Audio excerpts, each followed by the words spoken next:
Welcome into this edition of the Oxford Exxon Podcast. Chase Parham, Neal, McCready, Clark Ford Studio. Still more expansion talk. Bob Bowlesby hiring lawyers, them going in and out of the way to blame ESPN for all their trouble.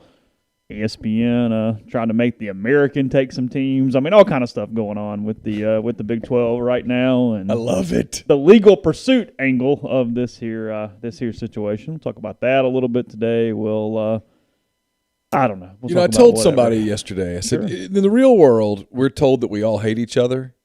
And then when you get out in the real world, you find out that we really don't. You know what I mean? But with this, we've always said, hey, these people kind of hate each other. And now that we're in the real world, they do, and it's awesome. Bob Bowlesby is trying to figure out a way to blame all of this on ESPN. I mean, I don't hate the hustle. I mean, look. I mean, if my league's falling apart, if my two main institutions conspired against me to leave my league, I'm looking around and going, who can I blame? ESPN. But what I love is, you guys, we have to stay together for this very finite period of time to make them suffer. They're going to stay with us. We've pooped in our pants, and they're going to stay here and breathe the air. This is the guy who refuses to sign the divorce papers. It might be over. You might have moved out, but nope. I'm not signing this She's thing. Gone. She's moved in with him, and we are married. I am not. Yeah. No, she's gone, dude. She's not coming back. I'm at a loss, so... I mean, you'd be so much better off just going, yeah, I got dumped. Yeah. I'm moving on. That and more coming up on the show. The Oxford Exxon Highway 6 West in Oxford. The Blue Sky location having the self-checkout. We told you about it yesterday. Go in, don't have to worry about if there's a line or anything. Just handle it yourself. We love self-checkouts around here, and you will too if you use the one there at Blue Sky. If they work out, they're all over Blue Skies in Mississippi after that. So make this one work. It helps everybody. Helps people in Jackson. Helps people in Macomb. Helps everybody up and down I-55. And while you're in there, download the Speed Pass Plus app. Use it. Earn some points. Save some money with all Blue Sky locations in Mississippi. If you're here locally, you can check out yourself on one of those lunch specials. Somebody have to fix it and put it in the plate for you. But $5.69, 2 sides of bread, 32-ounce drink there at the Oxford Exxon. I don't think they let you self-serve your own mashed potatoes probably, but anyway. Well, not in this day and age of the Delta variant. I mean, we know. And then maybe you pull into the parking lot. We actually have cars at Clark Ford right now. Yeah, they got trucks and cars and stuff at Clark Ford. Some supply happening there. So if you have demand, get in touch with Corey. Get in touch with him and say, hey, here's what I'm looking for. He'll send you a quote within 15 minutes in business hours. It's right to the bottom line. No hassle, no haggle. You get your quote. The rest, completely up to you. You can shop it around, or you can do what I've done, what I recommend you doing. That's hop into a Clark Ford today, 662-257-1900. Guests have joined us all week on the Rafters Music and Food Hotline. Rafters on the Water is open starting at 5 today. Great daiquiris, margaritas, all sorts of frozen drinks. It's 170 degrees outside. Humidity is like 99.67%. Be a perfect time to get a frozen drink, cold beer, whatever the case may be. Enjoy some waterfront views.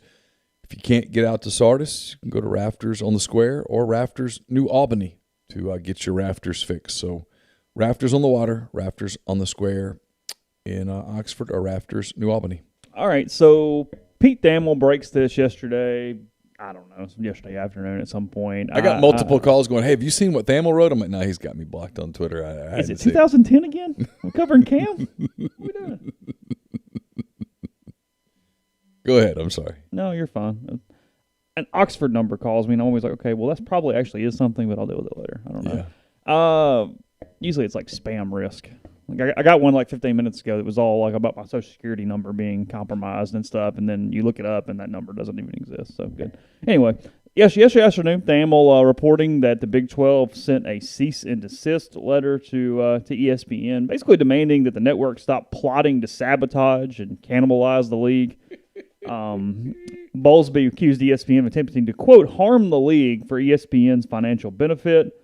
But then after that, he kept going. He did some media interviews. He accused ESPN of plotting with what appeared to be, or what turned out to be, the American Athletic Conference. to kill off the Big 12. He said he found evidence the ESPN had been providing incentives to a league to lure the Big 12 leftovers away after Oklahoma and Texas bolted for the SEC or in the process. His quote, "What pushed me over the top was a couple of days ago, and it became known to me that ESPN had been working with one or more other conferences and even providing incentives for them to destabilize the Big 12 and approach our members about moving away and providing inducements for the conference to do that." Bowlesby told Yahoo Sports in a phone interview that is tortious interference with our business. It is not right. ESPN countered by saying, quote, "The claims in the letter have no merit." Look, the claims. Look, in a way they did. I mean, Bowlesby's not wrong. No, he's not wrong. I mean, he's actually right. Come on. What are you going to do about it? What are we doing? I mean, come on. Like you said, now it's, hey, you 8 other teams, or how many the hell is even in the Big 12 now? We need you guys to hang out for 2 reasons. A, to keep the league together because that's what's most important. And B, so they have to stay through 2025 or pay us $70 million apiece. Cool? Capiche? Y'all all copacetic with that? I mean, that's what's amazing about this is now suddenly Bowlesby is, hey, we're the Musketeers all fighting to save the Big 12, and you look around and Texas Tech's going, hey, Pac-12, you good? Kansas, Big 10, maybe other. Look, it's actions of a very desperate commissioner of a conference. That is what it is. That is all that it is. It's dead. The league is dead. Yes. The marriage is dead. The league is dead. It's in the hospital and it's not coming out. Okay? Yeah, sure. It's over. That's a hard thing for people to accept. Over. But it's over. The league's not coming back. Texas is gone. OU is gone.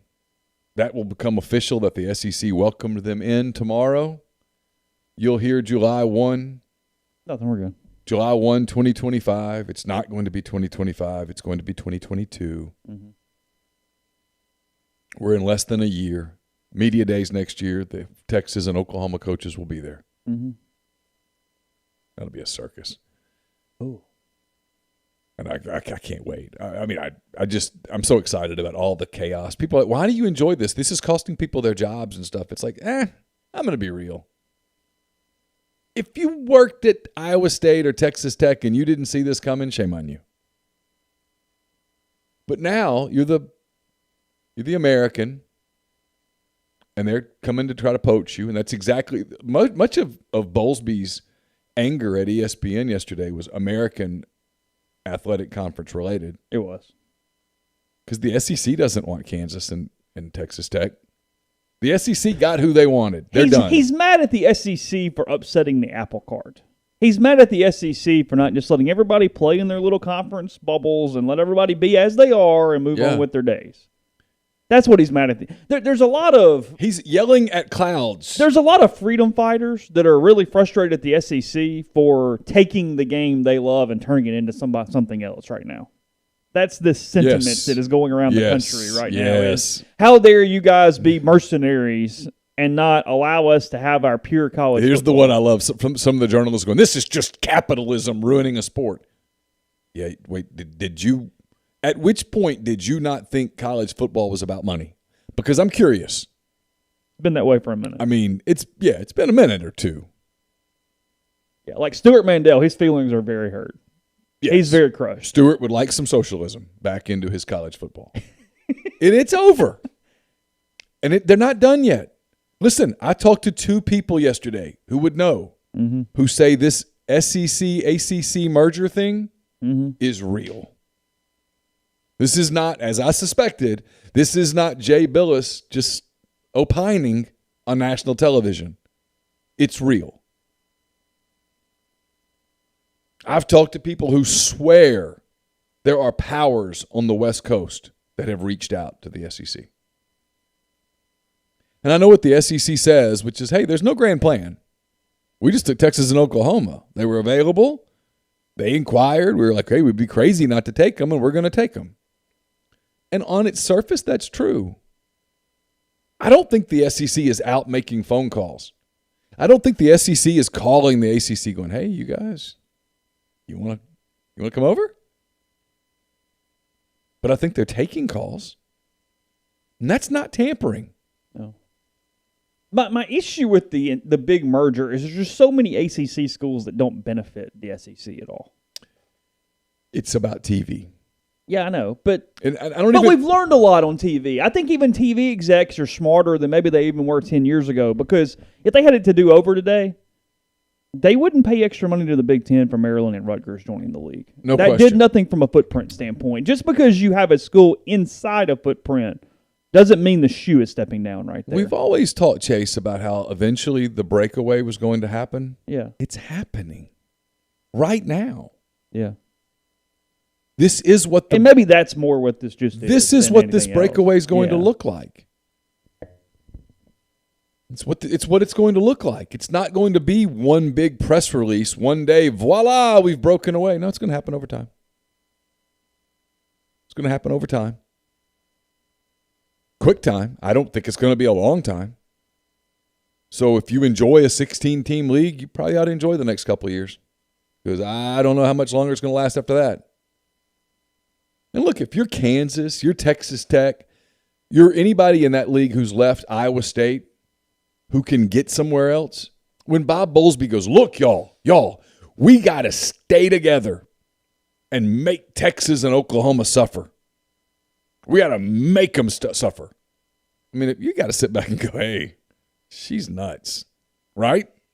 She's crazy. There was a day where we thought, hey, she was kind of hot, but now she's too crazy. It's over. If you're Kansas and you can get into the Big Ten, are you saying no today? No, I got to stay with these guys for 4 more years. I'm obligated to Baylor. I mean, why? Yeah, if you're Iowa State, are you like, I tell you, we have a good thing with TCU. I know they've been in the conference like 6 years. I mean, I like that trip to Fort Worth. Yeah. No, you're out. Do you think if the Big Ten called Iowa State today, that Iowa State, before the Big Ten could say so, they'd be like, yes. Yes. How quickly do we need to? That letter that Texas and Oklahoma sent to the SEC? Can we send that? We're just going to change some names real quick. It'll be there in 2 minutes. Yeah. You need that in PDF, or how do you need? What do you need? You want me to convert that to Word? You need it in Pages? I mean, how do you want it in everything? How do you want that? Better yet, they would say, do you want us to drive it? We will bring it to you. Is it Indianapolis? Yeah. That's where we'll be there. And we'll be there. However long it takes to get from Ames to Indianapolis, we will be there on knees begging. It's over. It's not. I don't know what Bowlesby's doing. I mean, I get it. He's trying to survive, but you're dead. Is he trying to make sure he's not? I mean, look, he is fired and gone and whatever. I mean, it's been a catastrophe. But in some ways, is he just defending the people that pay him a little bit? Yeah, sure. He's doing his job, drawing his check. I mean, it's crap, but yeah, of course. I mean, I'm not picking on Bob Bowlesby. I mean, he knows it's crap. Absolutely. I mean, he's a bad commissioner, but he's not an idiot. Yeah, and the other schools, like, listen, if you're TCU today, okay, you're not going to the Pac-12. You're not going. Jump into the American? Yes. That's what I'm saying. That's where you are? Yes. That's why the guy at the American, who's always super quotable, he's not said a word. Why? Because he's trying to get these teams to come on. And suddenly, if you're Baylor and the American Conference calls, you take it today. You don't have a choice. I mean, it's not palatable, but it's that. The alternative is, we could be an independent. Yes. Good luck with that, champ. You'll end up in the Sun Belt before you know it. Yeah. No, you go to the American. Which would become the top other league. That's what they know. They know, hey, we can be the top minor league. We can be the best minor league. I mean, Baylor, UCF, there's worse games. Yeah. Houston can elevate a little. Sure. It's all right. I mean, you look at who's left, the irate 8, they call them. If you're Kansas State, where are you going? Okay. If you're Kansas State, where are you going? The Pac-12's not taking you. The Big Ten's not taking you. You'd be a fool. That's what Andy made the guy from Manhattan mad today. You'd be a fool not to listen to the American right now, because the American will absolutely take you. Not only that, you'll be a high-profile school in their league. You'd be the dog. So if you're Iowa State, I mean, Iowa might not want you, but at this point, the Big Ten knows, hey, we probably need, and I've read this. This isn't even a secret. The Big Ten knows it needs to be proactive right now. Kevin Warren did a really, pardon my language, shitty job with the pandemic. And he pissed off a lot of programs. Right, so it was, yeah. I mean, for example, and the SEC hasn't and won't call, but if the SEC called Nebraska today, they're out. They're out. They won't get a call, but yeah. But you get my point. I mean, kudos to Nebraska for go ahead and getting a spot over there. Sure. Because they could be here too. They knew to get out. Missouri knew to get out. I mean, they're the big winner in all this. Colorado. Yeah, Colorado went Pac-12. Everybody saw this coming. This one, when people go, oh, had it not been for ESPN, oh, for the love of God. Look, the impetus to this expediting, what sped this up, what hit the accelerator, was during a pandemic, the SEC reached a deal with Disney for a monumental amount of money. Mm-hmm. And so the Big 12 went to their TV partners and said, hey, what's happening? How you feeling? So we were kind of wondering if maybe, I don't know if you saw that about ESPN and the SEC, kind of wondering if maybe you guys want to do the same thing. Let's make this thing a little bit more official. Let's extend this out a little bit. Let's let everybody know we're really together. Let's renew our vows. And the TV people were like, listen, we like you. We got to be honest, as we kind of get closer to the end here, we're kind of thinking about getting on the dating app. That was the first warning. And so the Texas Tech chancellor was the first person that came out and said, this might be a problem.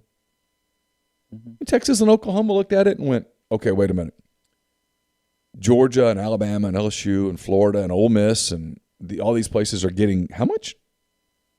And we're getting what? And Oklahoma looked at Texas and went, you sons of bitches, you caused this 11 years ago. We're not doing it again. We're out. And Texas said, this Longhorn Network thing, when it expires, you're not renewing it, are you? And ESPN was like, no. They ate a little humble pie and then said, but we've got big horns. Mm-hmm. Here we go. That's what happened. This isn't all that complicated. All the people that are the anatomy of the deal, I mean, there is no anatomy. It's right there. And so now what has happened is the projections of, hey, have you guys seen how much money the SEC will make as early as 2024 with Texas and Oklahoma in the league? More than the rest of the NCAA makes combined? And those schools, Clemson, Ohio State, Michigan, USC. Like, whoa, hold up. So they're going to make what? And we're going to make how much less? A good bit less. Well, is there anything we can do to make that? I'm not sure. Someone called Birmingham. And so the SEC is looking at this. This is all conjecture on my part. Some of it is, some of it's not. A lot of it's pretty educated. The SEC is looking at it and going, hey, if we could make that much in 2024, if we were to add, again, the pro rata thing didn't come out by accident. Yeah, sure. What could we make in 2028 if we had them and them and them? And that's where the ACC is. Again, Jay Billis didn't make it up. This wasn't Jay Billis out walking his Labrador Retriever in Durham or Charlotte or wherever he lives thinking, you know what might be funny is if the ACC and the SEC merged. And he said it on national television, Chase. He said it on national TV during all of this. Yeah. You know, if I were the ACC, he said, I think I'd reach out to the SEC about a, quote, merger, end quote. Think he made that up? No, he's planting a seed. That was trial balloon.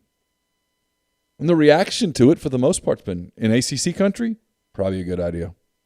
Well, yeah, over there for sure. It's over here that I question. Well, that's where over here they're going to look around, and they got time to talk about it, and they've got to decide, how do you want to be inclusive or do you want to be vigilante? Do you want to go, hey, look, we don't really want all of you sons of guys, you know, but hey, Clemson. Hey, Florida State, North Carolina. wouldn't mind having you. You can come get a piece of this money, and believe me, they know it. And so if you're the ACC, here's where the ACC is at a disadvantage. They got to figure this out. They know that. Well, yeah, so you either find a way to merge and save everybody, or you just lose your big fish and suddenly you're the Big 12 in 6 years. Yeah, because you don't think people at North Carolina have called people and said, hey, look into that contract deeply. Mm-hmm. What do we pay you an hour on retainer? All right, spend some of those hours and look into that contract, find a loophole. Yeah. And that's where it comes. And so that's where we're going. I mean, so the people that are like, well, what I really want is for my college athletics to be what they always were. And I get it. I do, because there is a negative here. Sure. There's a huge negative here. But it's over. Yeah. I mean, it is what it is. It is what it is. Change is coming. I think big change is coming. If you told me to put on my, I had to look ahead. If the football gods came down and said, hey, what would you guess it looks like in end of July 2031? I would say absolutely 1,000,000% different than it looks right now. Yeah, I mean, we'll tease that. I got a thought on it. I'll tell you about it in a second. Well, first, I'll tell you about Community Mortgage, Oxford, Memphis, Soto County, and Chattanooga. All underwriting and processing is done in Memphis through your local underwriting and understands your market, a leader in condo financing, the float down option, and more. You can find Jason at 662-234-2704 or JLOWE at communitymtg.com. The Grove will be back open and full capacity this fall. The team at 7 South Tailgating will be there to serve any tailgating needs you may have. It's your one-stop shop for all things tailgating at Ole Miss. To lock in a tailgating package for this fall, you can visit their site, 7southtailgating.com, and submit a request, or you can feel free to call them directly, 662-321-1682. We are also brought to you by Game Changer Patch Company. Game Changer Patch Company developed their own custom blend for treating hangovers several years ago. Bob Bowlesby probably could use this right now to help reduce dehydration, prevent sleep deprivation, and help process alcohol. Game Changer patches are the only two-patch system available in the market. The warm-up patch is used before or while you drink, and the overtime patch is used after you've been drinking and while you sleep. Go to GameChangerPatch.com. Enter the promo code RebelGrove20 at checkout for 20% off your purchase, and you can try it yourself. We're also brought to you by Automation and Control Systems, LLC, ACS, owned by my friend Clay McNutt in Baldwin, Mississippi.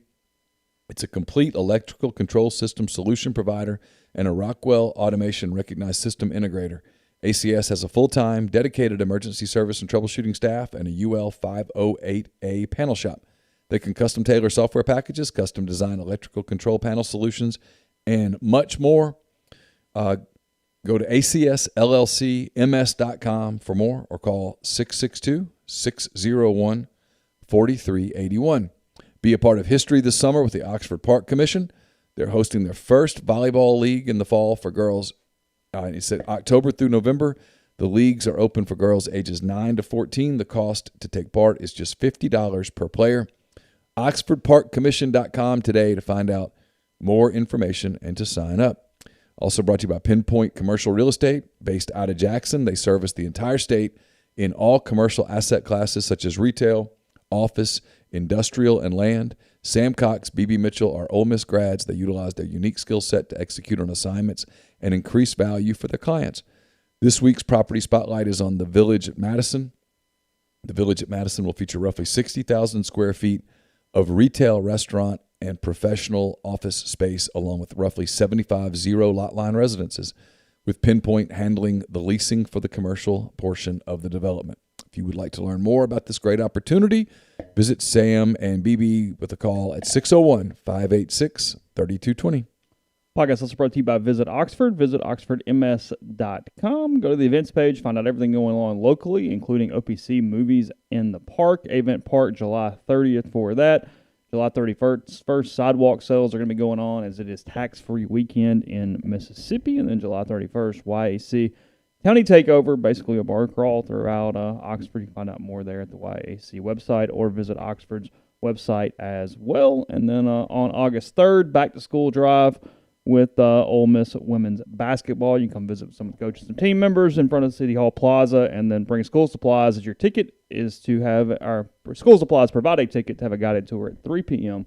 leaving in front of City Hall. But for all events, visit oxfordms.com/events. Yeah, I mean, now look, money's going to win, so I'm not even really playing devil's advocate. I'm just bringing up kind of this part of this with.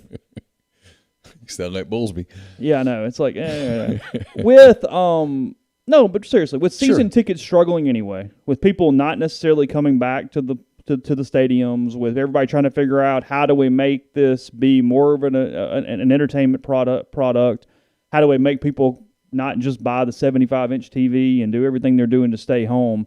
And now, look, the answer here before I even start the question is, well, they're getting a lot better games. Okay, well, maybe that is enough, and maybe that's the answer. But do you worry at all about the sport looking different as another reason for people not to show? Because no longer – look, I mean, again, I know I'm harping on a little on this week, and I don't necessarily mean to because I agree with all of it. I'm not even necessarily taking this stance.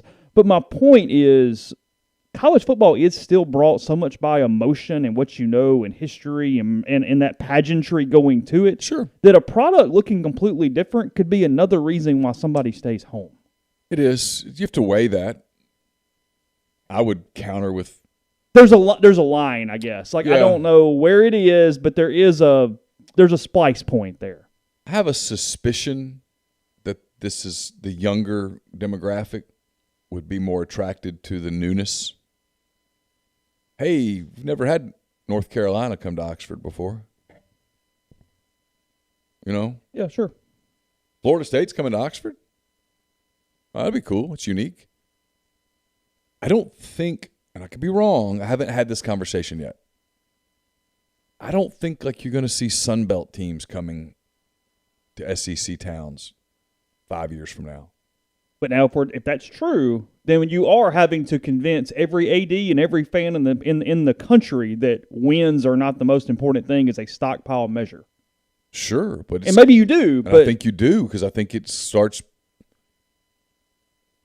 You start getting into this pod thing where, and people go, well, you know, if you're Ole Miss, you're never going to be the best team in the country. Can you be the best team in your pod? Mm-hmm. Because if you be the best team in your pod, you're in the playoffs. Yeah, you're the NFL division winner. And so if you're in the playoffs, the Bills don't have to beat the Bengals. They've got to beat the Patriots, Dolphins, and Jets. Not to bring up bad memories, but the 7-9 Seahawks won a division, and they beat the Saints in the playoffs. Yeah. You know, I mean, I don't – here's the thing is it's going to change. It's absolutely going to change. I don't see a scenario now that the ball has started rolling and it is absolutely rolling fast down the hill. I don't see how you reverse it. Yeah. No, I don't either. I think that with at least some segment of something somewhere out there that is significant, a bunch of ways to say nothing. Call it tradition, call it whatever, call it however you want to call it. But when it's going to turn college sports into more of a pro mindset, which is not bad, but it's so completely different that it does create changes in the fabric and the makeup of colleges and fandom and things. That sure. there is a, I don't know. Did you read Andy Staples today? I've kind of been reading it as we're doing the podcast. He talks. One of the things that he says that gets glossed over because we're all obsessed about the who's in what pod and who's in what division and who's in what league is that, you know, there's talk about when you form this super league that there will be salaries for players. Mm-hmm. Salaries. Yeah. Not NIL. I guess that's my point is, I mean, maybe you become the NFL, but maybe you don't. Maybe you have a problem. Maybe you shouldn't. But listen, I think that's where we're headed. Yeah. And I think we're headed there But fast. I don't know. I've got this weird tick in the back of my head that just tells me there are some unintended consequences here that could be huge issues. Sure. From fan base standpoint. Of course. Where you look back in 20 years and go, I don't know if that was right or not. Have you noticed that in all of the things you've read, in all of the things, all of the quotes, all of the anything you've read, no one's even talked about attendance. Everything is about television and streaming. 100%. Everything. I know. Is about what's Amazon's role going to be in this? What is all the different streaming services, how do they work it out? Yeah. It got glossed over because it was Barstool, and we were like, Barstool just got a bowl game that's going to be streamed exclusively on Barstool Sports. Yeah. That's where these things are headed. Yeah. No, there's no doubt. I just for your Alabama, whatever. Take Ole Miss, take Alabama, whomever. NC State coming to Oxford's kind of cool the first time. Sure. On about the fourth time, they go, I'd rather just play Arkansas. Of course. I have history with Arkansas. Well, and when you do some of this, like you mentioned Ole Miss and Arkansas, for example, let's use that rivalry, if you will. If they end up in different pods, that game won't get played every year. Mm-mm. And as much as Ole Miss fans like to make fun of it and Arkansas fans like to make fun of it, game's kind of fun. It's a big weekend. Arkansas comes here this weekend. They'll bring a gazillion people to the Grove. Mm-hmm.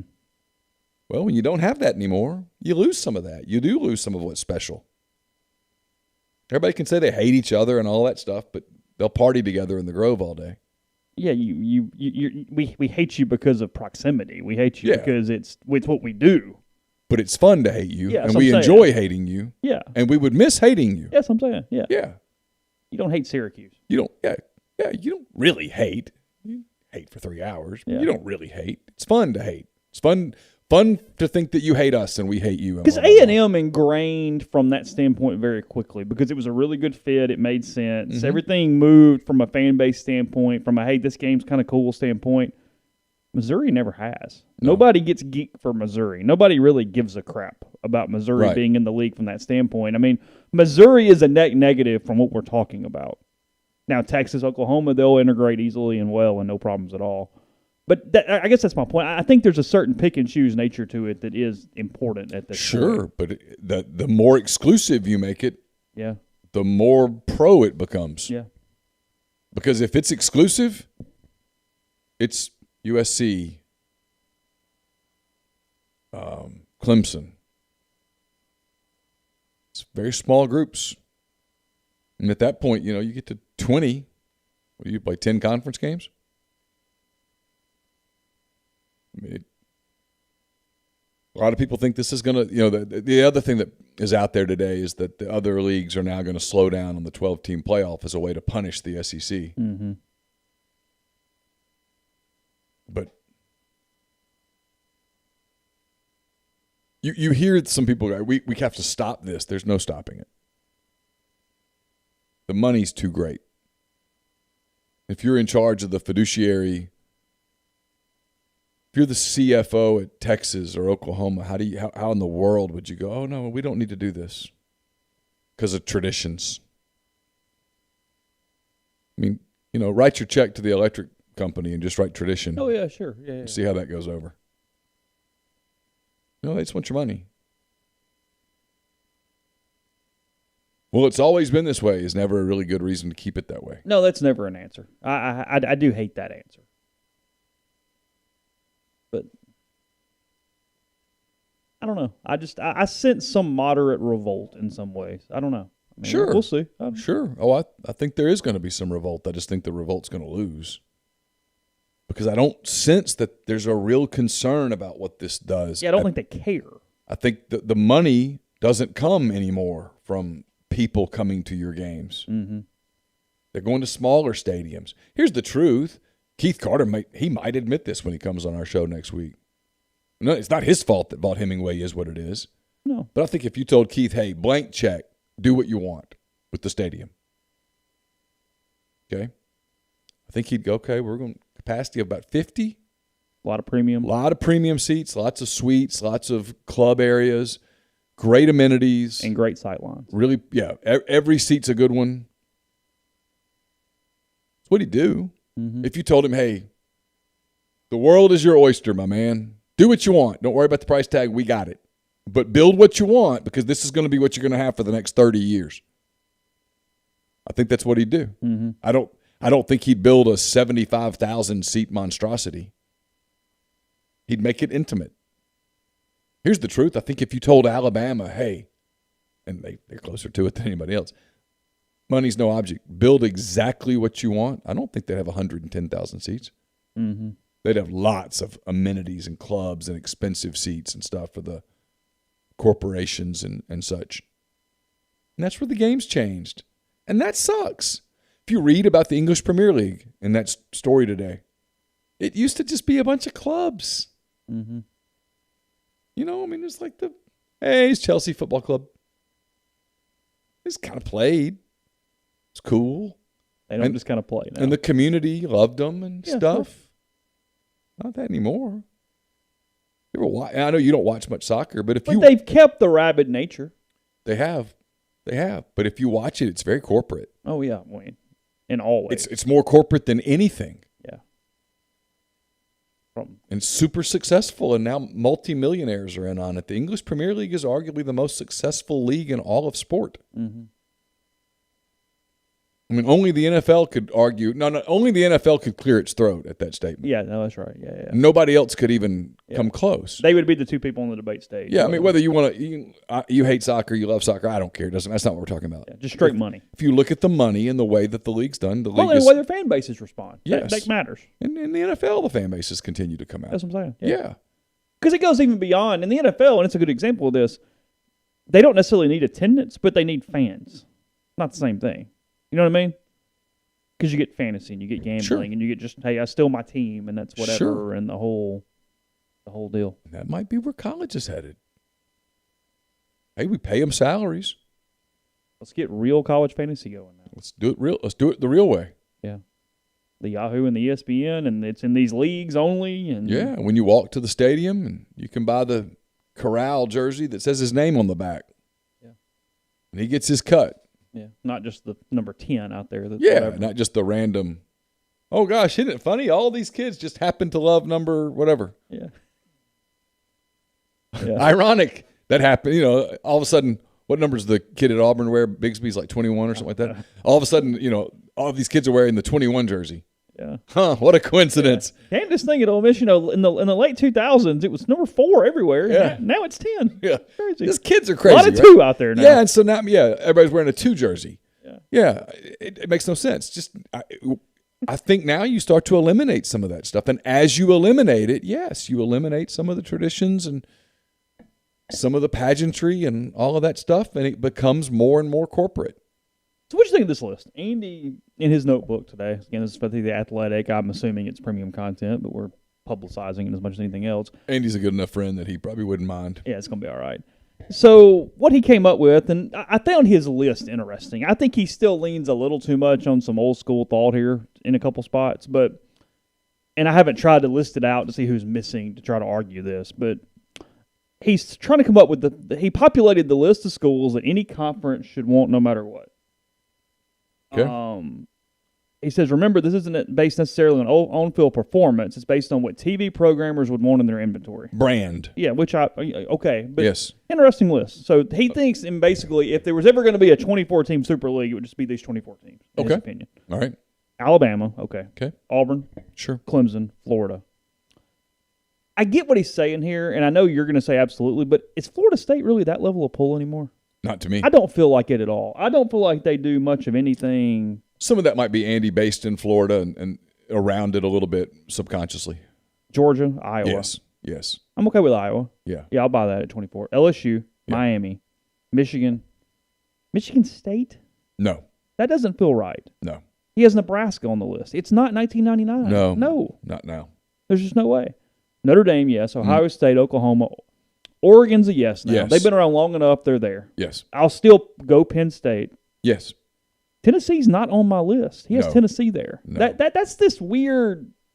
There's still a bit of a Nebraska-Tennessee. They won for a long time. Well, some of this is, and again, I love Andy. He's one of my favorite people in media. He covered Florida as a beat writer during the glory days of the Florida-Tennessee rivalry. Yeah. And I think some of that just gets. I get it. And that is not a criticism. No, I know. At all. Yeah. You know, you can't help but be influenced a little bit by what your experiences are and what you were around. And when he was covering Florida, that Florida-Tennessee thing, Peyton Manning, Steve Spurrier, I mean, sure. it doesn't get any bigger than it was then. Yeah, they just don't have. I mean, the relative excess of money is not there anymore. They haven't won in a long time. I mean, the brand is still big, but it's and he just might be sleeping. referencing brand. Well, he is, but I'm with you. Yeah, sure.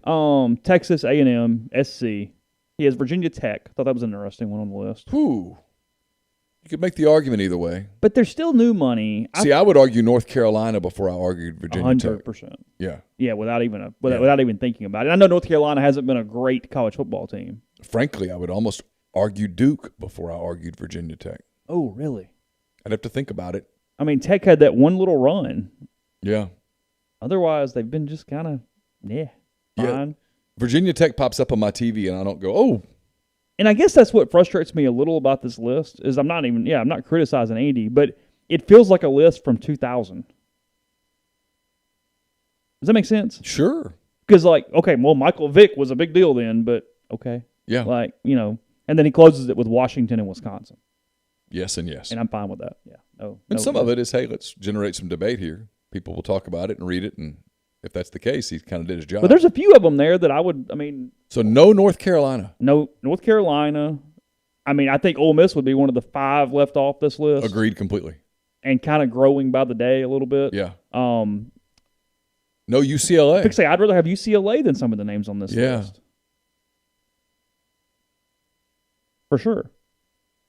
I mean, there's no way to make that list and have no arguments. Yeah. And he basically says, he has a disclaimer here that basically comes out right behind that and says, look, there's probably 15 teams that could have the same level of whatever with a little convincing. His main point on this, though, and this could have even manipulated some of his answers to get to this stat. Okay. 15 of the teams on that list are in the Big Ten or the SEC, and 2 more are moving to the SEC. So 17 of the 24 are in 2 conferences. The other 7 are in the ACC or the Pac-12. And then he says the key line here, if given a truth serum, the leaders would probably say they'd be better off in the Big Ten or the SEC, meaning you're moving to this 2 Here's what's interesting, and it's funny. I had this conversation with someone last night. We keep talking about the SEC merging with the ACC, and I think that's a geographic thing. If the SEC wanted to merge with somebody and really make a power, it'd be the Big Ten. Oh, well, yeah. Now, look, if you want to just end it. Yeah, that's what I'm saying.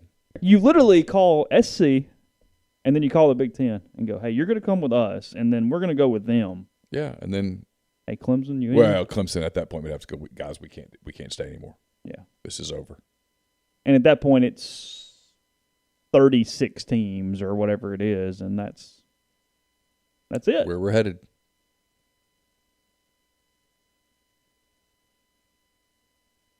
That line from Andy wasn't a throwaway. Yeah, sure. Yeah. I mean,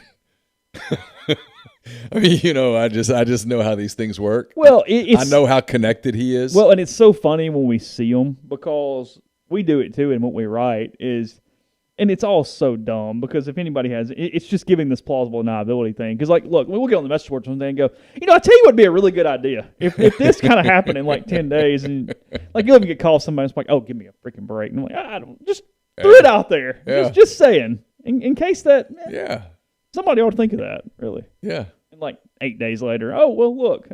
Son of a. Yeah. Yeah. So, all right. Podcast brought to you in part Remember when I wrote that about Dave Doran? I don't want to play NC State. Really enjoy that. Their helmets are good this year. Did you see them? They're moving the Wolfpack little cartoon logo. I did see it. I liked it. Yeah. Yeah, it's really good. Podcast brought to you in part by Northeast Spark, SPARC. Service people across rural communities. 2 packages, the Ignite, the 100 Mbps, or the Blaze, the 1 gig that powers the Clark Ford studio. Your hometown team bring you world-class broadband, nespark.com, 662-238-3159. Phone service is available, as well as parental controls, network security. They got wireless mesh extenders if you need them, and more. So call the office, find out if they're in your area, and if so, get the best internet around, 662-238-3159. Blue Delta Jeans makes the best-fitting, most comfortable jeans in the world because they are uniquely made for you and only you. Raw denim jeans, custom fit, hand-tailored in Tupelo, Mississippi. One size fits one at BlueDeltaJeans.com. Blue Delta is going to be open there. You can go to BlueDeltaJeans.com. Their virtual tailors open all the time, 24/7. You can get measured and design your newest jeans in just a couple of minutes, and Blue Delta will make sure that you're looking spectacular for the first kick of football season in September. Podcast listeners get 10% off your purchase just by using Rebel Grove at checkout. That's one word, Rebel Grove, BlueDeltaJeans.com, or in the Oxford studio, you can redeem that code. It's a great time of the year to get a pair of Blue Delta's Cotton Genos in the works, so don't miss out. Make that call today. My son Carson and I put up a Chasing the Ring yesterday. We're going to do another one tomorrow after the NBA draft. It's brought to you by Lammons Fine Jewelry. Lammons at 1126 North Lamar Boulevard in Oxford has been serving the Oxford area for almost 75 years. Engagement rings, wedding rings, fine jewelry, watches, pearls, fashion jewelry, children's jewelry, collectibles, and more. Lammons is the gold standard in fine jewelry, so visit them at lammonsfinejewelry.com or call them at 662-234-2777. Also brought to you by Comer Heating and Air. It's hot as blazes right now. If your air is acting like it's on the fritz, you don't want to let it go all the way to the expiration date. You want to get in touch with the people at Comer. If you live in the Oxford area, the Tupelo area, or anywhere that surrounds those two cities, get in touch with Comer, 662-801-1777. They'll make sure that your heating and cooling systems are running in tip-top shape. And we're brought to you by the College Corner. It's your one-stop Rebel Shop. 2 locations in the Jackson area. In Ridgeland, it's next to Fleet Feet. In Flowood, it's next to Half Shell. If you don't live in Jackson, it's no problem. You can visit the College Corner at collegecornerstore.com. Plus, you can find them on Facebook and Instagram. Again, collegecornerstore.com. Martin Palomo and I taped an edition of Mind on My Money earlier today. That'll be up where you listen to podcasts or in this feed later today as well. It's brought to you by Pinnacle. They're based in Madison, Mississippi. Clients in more than 20 states, advisors in multiple states as well. At Pinnacle, they provide detailed, specialized investment management, financial planning, retirement planning for individuals and businesses, and so much more. Regardless of your level of wealth, Pinnacle will sit down with you, listen to your goals, study your expenses, and put forth a comprehensive, detailed financial and retirement plan built just for you. I mean, Calkins was trying to get Memphis in the Big Ten yesterday, so I mean, we're getting close. I mean, they'll probably get a call here soon. Get some work done. Yeah, he's had some interesting thoughts lately. Yeah, you been reading it? You a daily Memphian subscriber? Not a Memphian subscriber. Are you not? Sometimes people do these things called screenshots, and they send. I see this. Have you ever seen this? Yeah. Okay. Yeah. I know. We've suffered at the hands of those over the years. Yes, we have quite a bit. ESPN has sources saying that Bryce Young has around 800,000 in NIL deals. Is where when Saban said almost $1 million, everybody's like, "No, it's not true." Why would he lie? What's in it for Saban to lie now? He's being honest. Yeah, he's been presented more than $1 million, but has not accepted some of those. Yeah, is the way it's been phrased. It's obvious to me that Nick wanted to plant that and make sure people knew that. David Shaw said it's a great way to recruit people to come to you. Yeah, you think Nick might have been talking to more than just the. And David Shaw said, "Hey, that's the Alabama market. That's not the real market." He's not wrong. And then that's a statement that Shaw can make. But you would be annoyed if Kiffin makes it if you're an Ole Miss fan. Can't make it if you're Kiffin. No, yeah. I mean, Stanford and Alabama aren't even recruiting the same. No. Their boards are not symmetrical out there. No. Sources said that Young's deal with Cash App, his only public endorsement to date, is worth 6 figures. He's already completed production on a commercial for the company. It will feature NFL quarterbacks Daniel Jones and Trey Lance as well. The bulk of Young's other deals are in the memorabilia and trading card space, including Leaf, Wildcard, and Onyx. Sources said Young, who is represented by Creative CAA, has yet to sign any local deals in Tuscaloosa. He's expected to sign deals that would be mutually beneficial for teammates. Anyway. Pretty sure he signed a deal in Birmingham. Really? Yeah.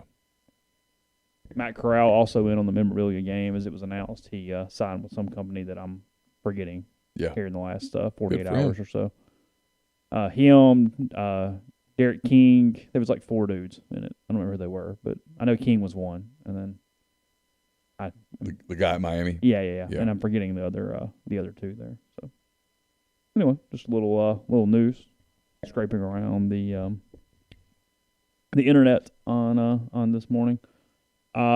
Chris Bryant not in the lineup for the Cubs today, so that's it. I mean, I waited 48 minutes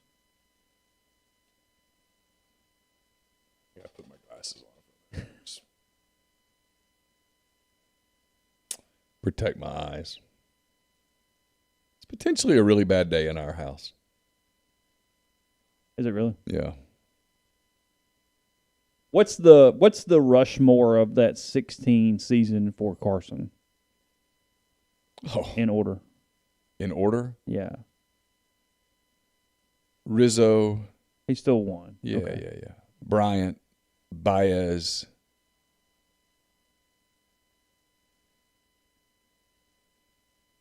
Zobrist, Contreras. I mean, everybody's kind of gone now. It's about to end. I mean, by the end of the day, Chris Bryant could be a San Francisco Giant and Anthony Rizzo could be a Boston Red Sox. Ooh. It's a tough day for a 14-year-old kid. Throw in the possibility that Shai Gilgeous-Alexander gets traded tonight. Rough day. That's one of the worst days you could have. I mean, my God. A tough day. So what's the market you get in return for Alexander? What's the deal? Oh, they're trying to trade up to one of the first 3 picks in the draft. Is that how many, what people feel like marquee players are there? So you try to get like an Evan Mobley or somebody? So there's 3 players in this draft tonight that are considered first picks in most drafts. Okay. Cade Cunningham from Oklahoma State. Jalen Green, the guard from G League Ignite. Okay. Jalen Green wakes up each day, and before he gets out of the bed, he's already scored 22 points. He's a walking bucket. What kind of a defender he is, I don't know. His ceiling is astronomical. Okay.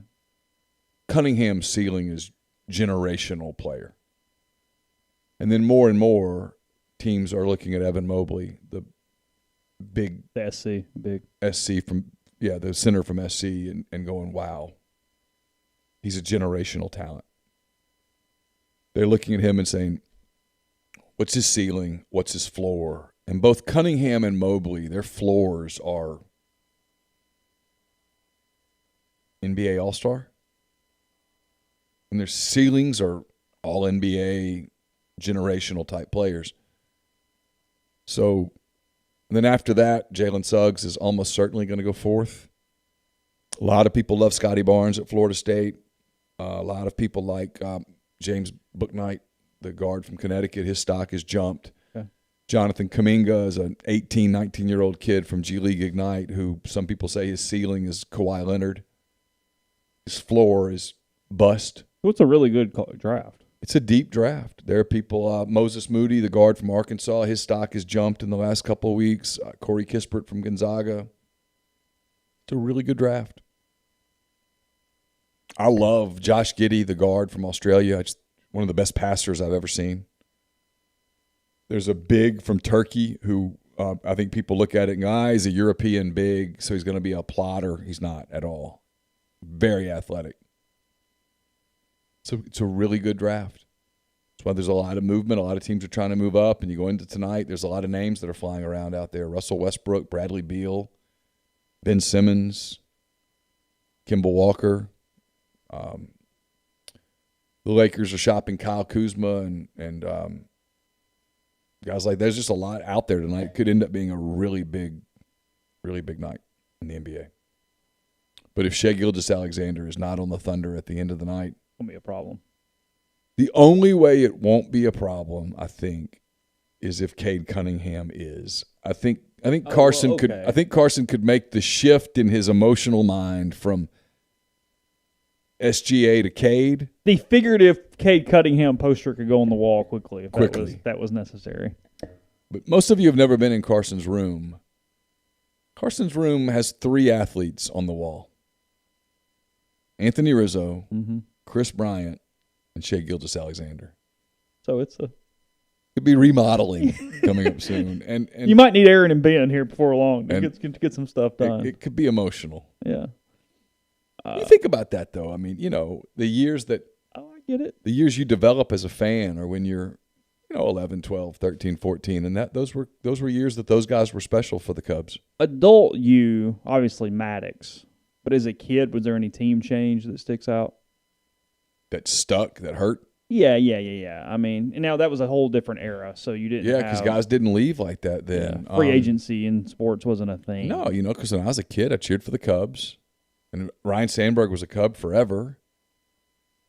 I was 13 when David Justice left the Braves to go to the Indians, and that one sucked. Yeah. And he was at the end. The Bryant thing is. Well, I mean, I just looked it up. I mean, he was he had fallen off, but he was Sure. He was 30. Yeah, so he was still productive. Yeah. Yeah. Had some good years in Cleveland. Yeah. Actually hung on there till a while. He retired at 36 after that Moneyball year. That was his last season, wasn't Yeah, it? with the A's.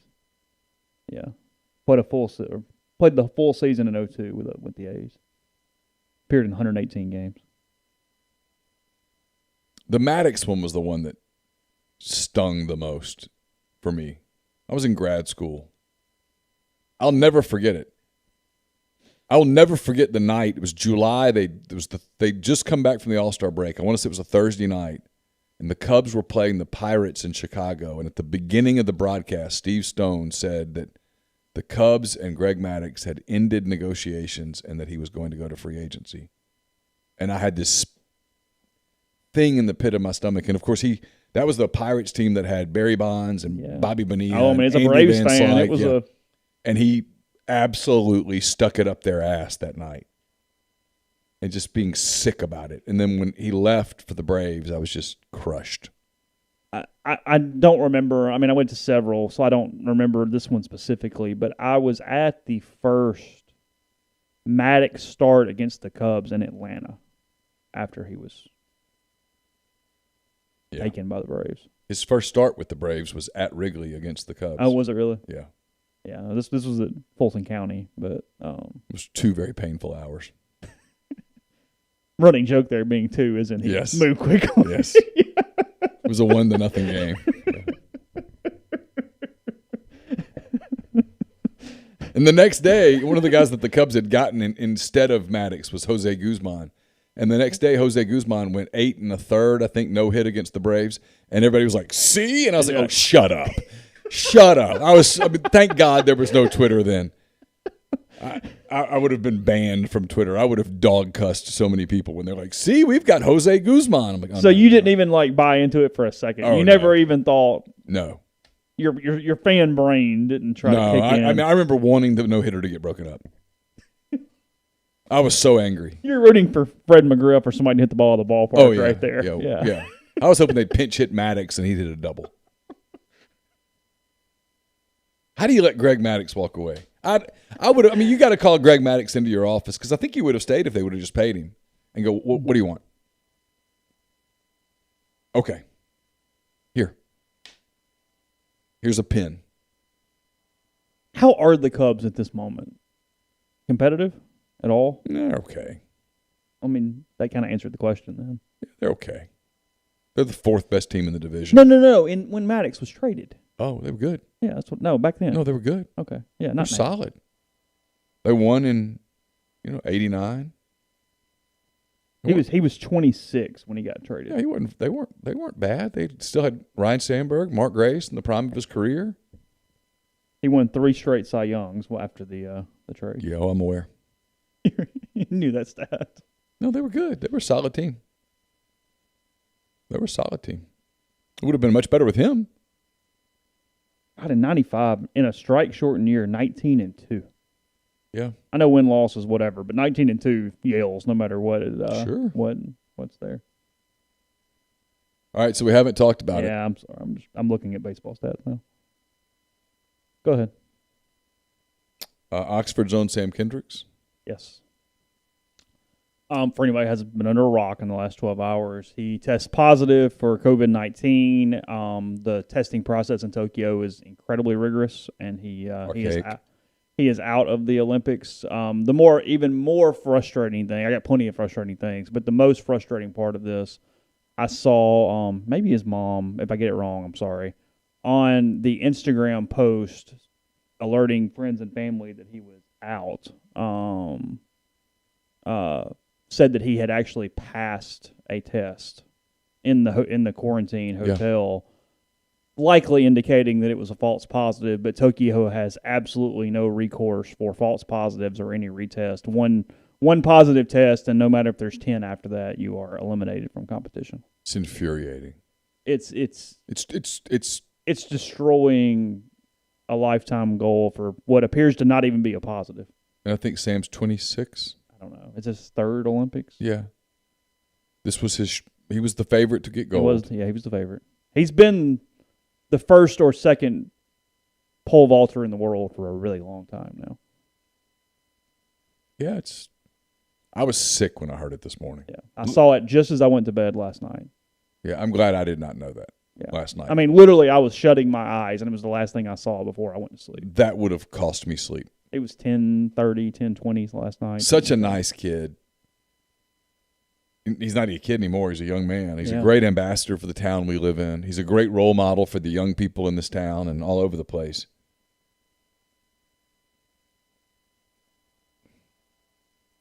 And there's no common sense anymore. He's in an outdoor sport. He has no symptoms. It was almost certainly a false positive. He's tested negative over and over and over, including when he got there, he tested negative. And even if he were positive, he's outdoors. Everybody around there's, I watched some of the swimming thing last night. I will not watch another minute of the Olympics after this, by the way. I'm out. Not protest, I just don't want to watch it. All the swimmers are doing the mask theatrics they swim for 1,500 meters or whatever. You can barely breathe, and put a mask on for your interview. The American that won the 1,600-meter swim. Katie Ledecky. No, this was a male. Oh, I don't know. He had in the last 50 meters, he goes on this just sprint and wins it. It was incredible. Okay, I hadn't seen this. And he has to put on a mask to do his interview, and he's trying to talk. And his mask is inflating into it's hitting his esophagus. He just swam a mile. Yeah, he just basically swam a mile. Yeah. And it's insane. I mean, look at these people. There's people that look like them are not dying of COVID. Why are we doing this? It's theater, I get it, but it's not necessary, and now you're screwing people. Think of how many hours Sam Kendricks has trained for that Olympic Games. And you take it away from him over a very likely false positive? At some point, people have to go, this thing is insane. We must stop the insanity. He says, I haven't watched the video, but I'm seeing it here on a Google search. He posted a video 5 hours ago that says he passed 2 tests at home and then 1 upon arrival in the airport in Japan as well. Yeah, and I'm so sick of the media he won't answer whether he's been vaccinated or not. Who gives it? Who cares? Especially in an era when there are vaccinated athletes who are testing positive and being stripped of the ability to compete. 28. Yes, he'll be 32 the next time. So September 7th, 1992. Brutal. Just terrible. It's just brutal. Yet we watch guys play basketball against each other. They're not wearing masks. What happens if a basketball team, someone tests positive? We're going to contact trace a team out of the Olympics? I know the answer is yes. Yeah, he won the gold in the World Championships in 19 and 17. He won bronze in 16. Yeah, won bronze in 16 and was poised to win gold this time. Yeah. And has to go isolate in some little room somewhere in Tokyo for the theater of it all.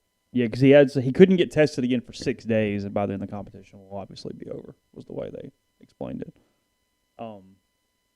Also, as much as we give grief in some areas, congrats to the Forty family, Brooke Forty with a silver medal in the Olympics. Sure.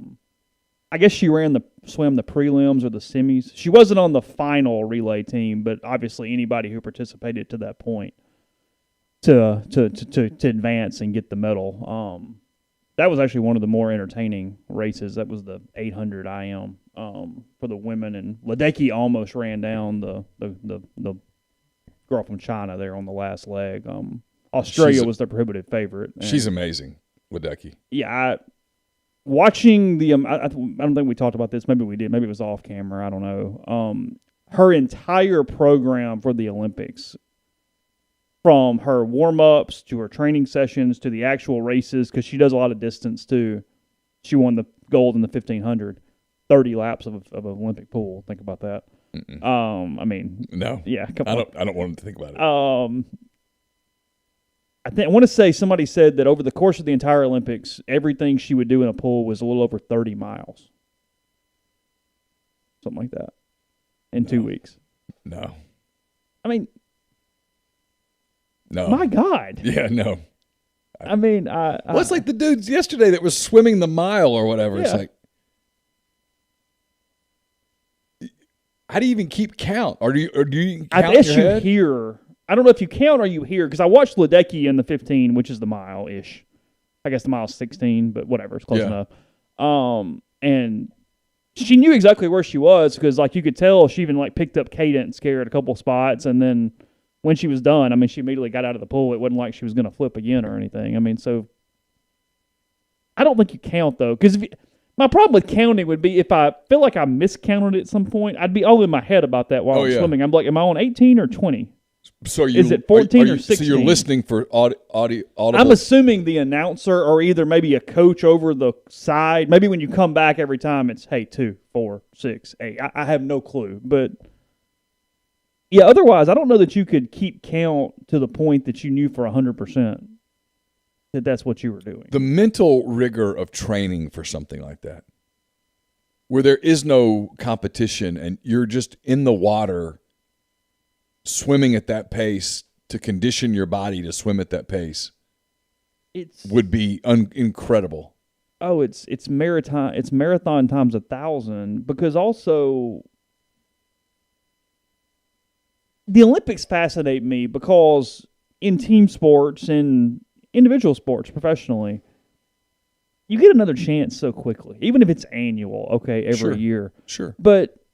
And I forget the swim, but I've watched a lot of swimming in the last 5-6 days. And you train nonstop, and it is your sole focus for 4, and in this instance, 5 years, because we got pushed off for a year.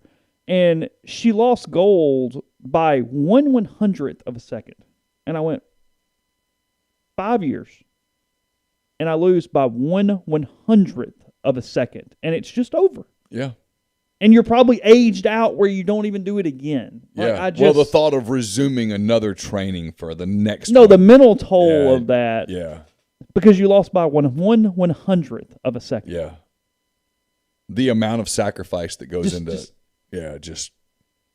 I can't make that make sense. That'd be tough to swallow. One of the cooler stories, the high school junior from Alaska won gold in her event.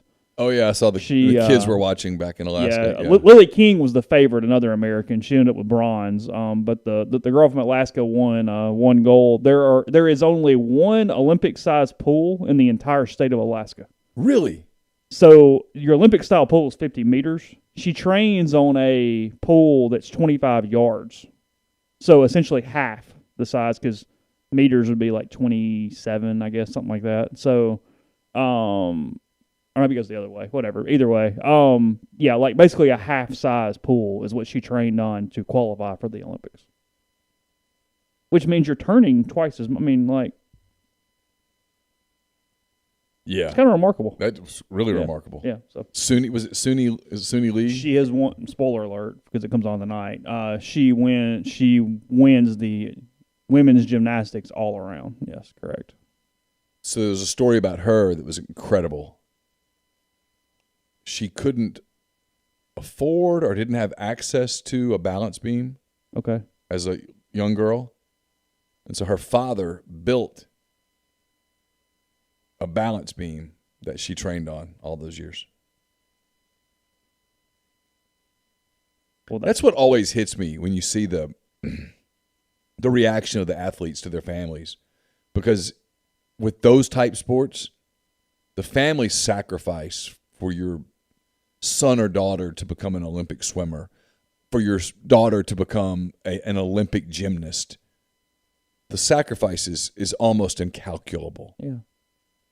And when the moment happens and it goes, it's that surge of everything. Well, there was the mom that I think it was her son swimming. It might have been a daughter. I don't know. It doesn't matter. She couldn't watch, and she kept putting her head behind her husband, and then she'd hear, and she'd kind of look, and then she put her head back behind it. It was, you realize that was raw emotion. Mm-hmm. That was, I want to watch. And then she did see the end when I think it was her son. Okay. Won, and she went nuts. Yeah, it was her son. She went nuts and stuff. But during the final 50 meters or whatever, she wanted so badly to watch, but could not physically make herself watch, and it was funny to watch it later because you knew the end was good. Mm-hmm. You knew that he'd won. But, I mean, you think about how much stress went into that moment. Years. And just... Basically their whole life. Yeah. You have to dedicate your whole life. Because you decide when you're 12, 10. I mean, who knows, depending on the sport. So, podcast brought to you in part by Tyson Drugs and G&M Pharmacy, 662-236-2222. They deliver locally in the Oxford area.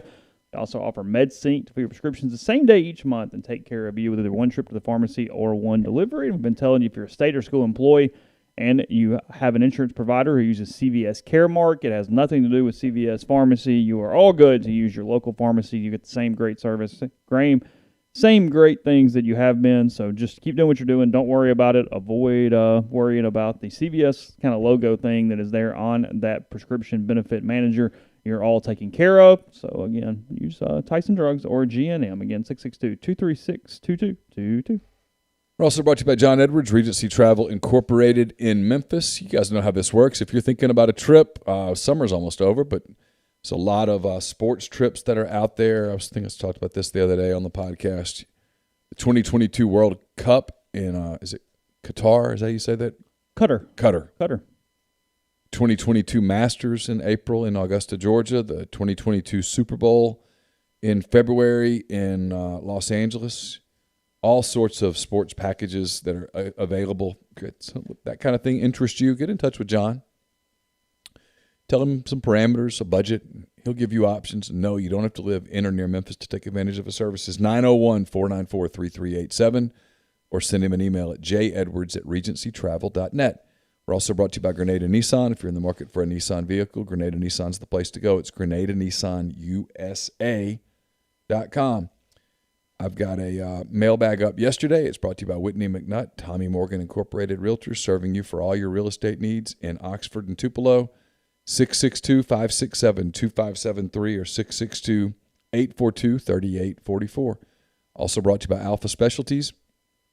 It's the premium trailer dealership, trailer-specific professional in Mississippi. They've got Load Trail. They've also got Hallmark cargo trailers. They can work with third parties to have game day trailers and concession trailers built just for you.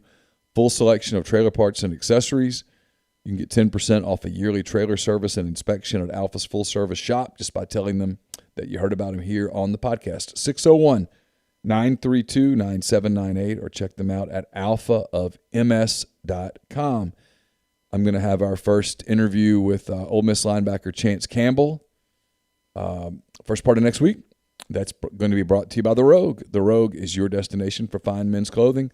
Their stylist hand-select pieces from top designers, from work to lifestyle to nightlife. There's the perfect something for everyone at The Rogue. All the best items from Peter Millar, Martin Dingman, Jack Victor, Halsey, Duckhead, True Grit, and more at The Rogue. 4450 I-55 North in Jackson or at therogue.com. Let's see. What do we have? Some recruiting going on this weekend on the Ole Miss campus. So lock in, I guess, rebelgrove.com for that. Zach had something earlier on who is potentially showing up, barring things. I told Zach, I said, be super careful here. Be very careful with how you navigate who's coming. Otherwise, you will spend the next week answering questions about why so-and-so did not come.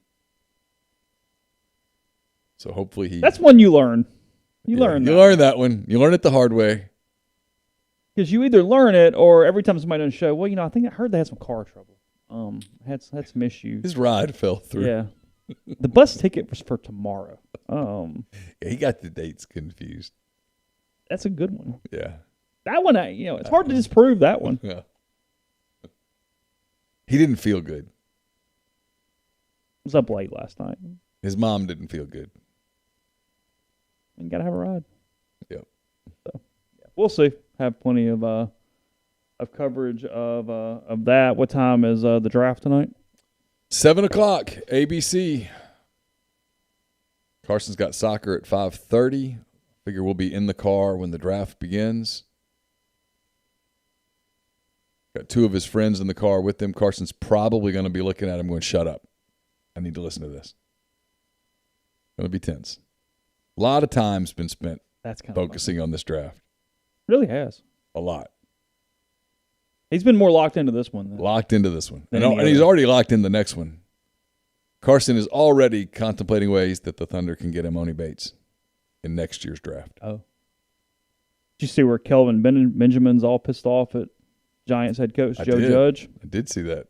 He said he was doing everything to kind of sabotage the situation. That's what he said about his head coach as the Giants released. Let's see. I'm trying to find the exact quote here. I thought this was interesting. Got to be careful that you don't poison yourself getting picked up somewhere else. Well, that's kind of what I'm saying. Said that it all began when Judge calling Benjamin over on the field before the first practice of training camp. Judge told the converted wide receiver that he'd be fined for reporting to camp overweight.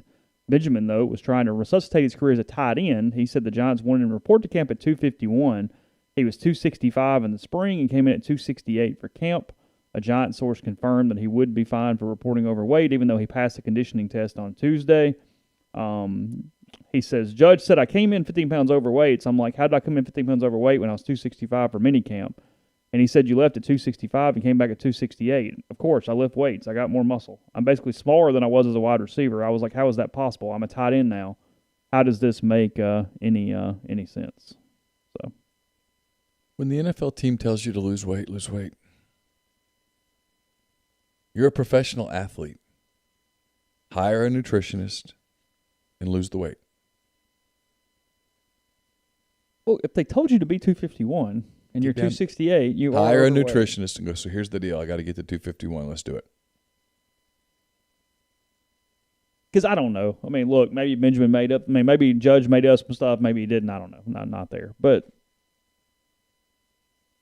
if they tell you to lose 14 pounds in the spring at 265 and you come back at 268, well, they're not going to be happy. You gained weight.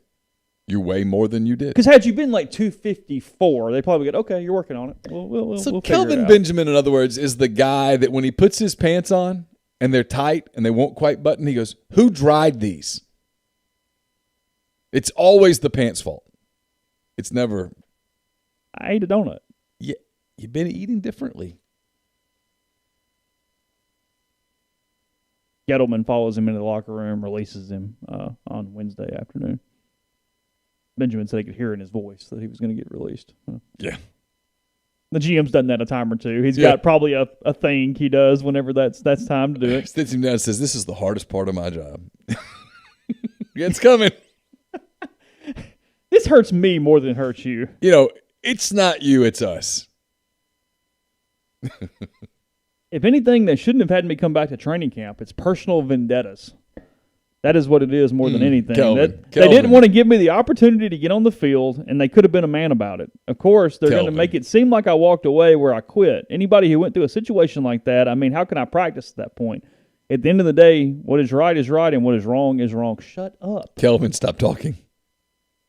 Shut up. If you want the Arizona Cardinals to call on line 2, be quiet. Yeah. Because Kingsbury's reading this news story here, and at the top, he's going, oh, well, maybe. And he gets to the bottom and goes, no, I'm good. No, I'm good. Yeah, don't need that in my locker room. When they tell you to drop 15 pounds, drop 15 pounds. Don't gain 3. Yeah. I said drop something. I mean, if you drop 11 and you come in, Coach, it's been hard, but I'm trying to get it. Yeah, okay. Trying to get it all. Yeah, okay, well. Let's keep working. Yeah. You look good. Yeah. Let's keep working. Yeah. He would not have been cut today if he was 254 when he shows up instead of 251. Look, you want to lose 15 pounds, you can lose 15 pounds. It's hard, and it's not fun. But you can do it. Mm-hmm. And it starts at the table. Yeah. So. Put the fork away.